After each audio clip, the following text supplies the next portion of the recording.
حضرت ابو محذورہ رضی اللہ تعالیٰ 15 سال کے نوجوان تھے. رسول رحمت صلی اللہ تعالیٰ علیہ وسلم مقام جارانہ پہ تشریف فرماتے جو حنین سے واپسی پر. تو ظہر کا وقت ہو گیا تو نبی کریم علیہ السلام نے سیدنا بلال حبشی رضی اللہ تعالیٰ عنہ سے فرمایا اذان پڑھو. حضرت بلال نے اذان پڑھی تو 3-4 نوجوان بکریاں چرا رہے تھے. انہوں نے حضرت بلال کی نقلیں اتارنی شروع کر دی. حضرت بلال کی نقل اتاری تو جوانوں میں جوان تھی حضرت ابو محذورہ رضی اللہ تعالیٰ عنہ. تو آواز بڑی پیاری تھی.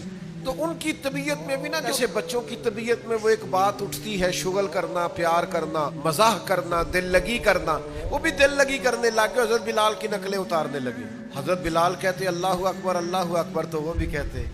تو حضرت بلال جہاں آذان میں تھوڑی آواز روکتے یعنی اللہ اکبر کہہ کے جہاں وقفہ کرتے نا وہ حضرت ابو محذورہ اذان پڑھتے. دور کھڑے تھے. بس کرم ہو گیا ان کی آواز حضور کے کانوں میں پڑ گئی. تو اذان مکمل ہوئی تو نبی کریم علیہ السلام نے حضرت مولا علی شیر خدا رضی اللہ تعالیٰ عنہ اور جناب زبیر ابن عوام رضی اللہ تعالیٰ عنہ سے کہا نوجوانوں کو پکڑ کے لاؤ.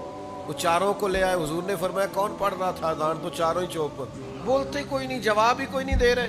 یہ تو کریم محبوب ہے نا، حضور کو تو ساری حکمتیں آتی ہے نا. کریم فرمانے لگے چلو باری باری اذان سناؤ. ایک نے اذان سنائی تو فرمایا تو جا، دوسرے نے اذان سنائی تو فرمایا تو جا، تیسرے نے سنائی تو فرمایا تو جا، چوتھا نمبر حضرت ابو محذورہ کا لگ گیا. انہوں نے اذان سنائی تو فرمایا تو بیٹھ جا. حضرت ابو محذورہ کہتے ہیں میں بڑا ڈر رہا تھا کہ میں نے حضرت بلال کی نقل اتاری ہے، غلط کیا ہے. فرماتے ہیں اللہ کے محبوب علیہ السلام نے مجھے کہا سر سے امامہ اتارو.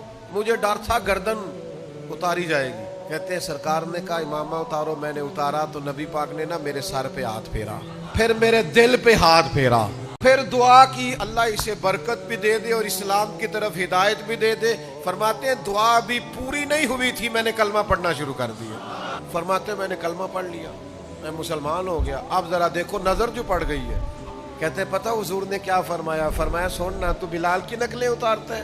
یا رسول اللہ بات دل لگی کی. فرمایا سن پھر بلال مدینے کے مؤذن اور آپ مکے کے مؤذن. فرماتے ہیں میں بکریاں چرانے کے لیے گھر سے نکلا تھا، میں بکریاں چرانے آیا تھا، مدینے والے نے خانہ کعبہ کا مؤذن بنا دیا. مجھ پہ محشر میں نصیر ان کی نظر پڑ ہی گئی. سے ثبوت نہ پوچھو میں تھو، اے پلا نظر کرم قد ہوئی. اے میں جانا یا دل بر جانے، اے غیر نہ جانے کوئی.